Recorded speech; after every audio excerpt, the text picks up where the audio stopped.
Կես միլիարդ դրամը գերազանցող բյուջե, շուրջ 2 տարի շինարարություն։ Քաջարանի թիվ 1 մանկապարտեզը նոր ուսումնական տարում կընդունի 120 սան։ Աշխատանքները կատարվում են սուբվենցիոն ծրագրի շրջանակում։ Ընթացքին հետևողն այս անգամ տարածքային կառավարման և ենթակառուցվածքների նախարարն էր։ Աշխատանքային այցով Սյունիքում գտնվող Դավիթ Խուդատյանին հետաքրքրել էին շենքի ինժեներական լուծումները։ Տեխնիկական հսկողություն իրականացնող անձնակազմը, որակի հետ կապված ավելի մանրամասն տվյալներ կասի, այն ինչ որ մենք տեսանք, այո,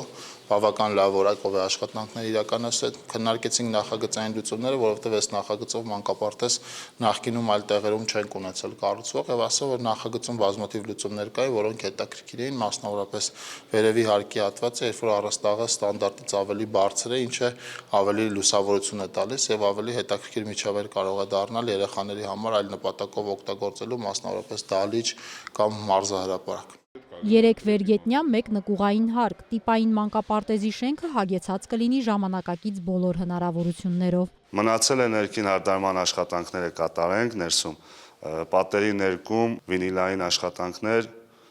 դռներ պատուհաններ արդեն դրված են, շատ քիչ աշխատանքներ է մնացել։ Հաջորդ նախաուսումնական հաստատությունը Լեռնաձոր գյուղինն է։ 1972 թվականին կառուցված շինության հիմնանորոգման համար կառավարությունը շուրջ 60 միլիոն դրամ է հատկացրել։ Վերանորոգումից հետո այստեղ 20-ի փոխարեն կընդունեն 30 սան։ Ընդհանուր շենքի համար կար խնդիրներ, որը պետք է վերանորոգվեր,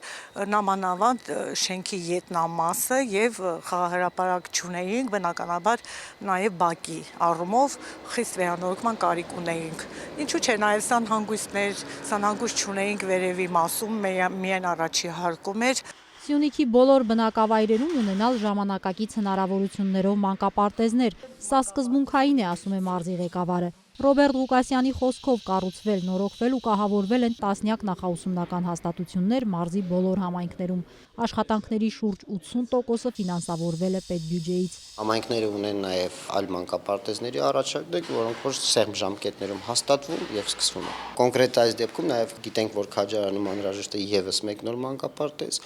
շուտով համայնքը արդեն հայտը կներկայացնի եւ կկառուցվի նոր։ Ստապան համայնքում եւս Դավիթ Խուդատյանն առաջինը նախաուսումնական հաստատություն է այցելում։ Թիվ 2 մանկապարտեզը վերջերս է վերակառուցվել, պայմանները նախարարին գոհացնում են։ Դավիթ Խուդատյանն ու Կապան համայնքի ղեկավար Գևորգ Փարսյանը քննարկում են Բաղաբերդ թաղամասում սուբվենցիոն ծրագրով եւս մեկ 250 սան հզորությամբ մանկապարտեզ ունենալու խոչընդոտող հանգամանքները։ Տեղակապման process-ում խնդիր է առաջացել։ Խնդիր է առաջացել, հիմա գրագրությամբ Սյունիքի մարզպետի աշխատակազմին դիմել է Խախշինին, ես էլ եմ բանավոր խոսել, իրանք պետք է հասկանային, մեզ տեղեկացնեն խնդիրը որն է։ Կապան այցի ավարտին պաշտոնյաները հասցրեցին տեսնել սուբվենցիոն ծրագրով վերանորոգված կամուրջներից մեկը եւ լինել համայնքապետարանի նոր շենքում։ Տարածքային կառավարման նախարարի այցը մեկնարկել էր Ագարակից, 2 օրում Դավիթ Խուդատյանը եղավ մարզի գրեթե բոլոր խոշորացված համայնքներում։ Տիգրանուհի Բադալյան, Ռոբերտ Օհանջանյան, Սյունիք լուրեր։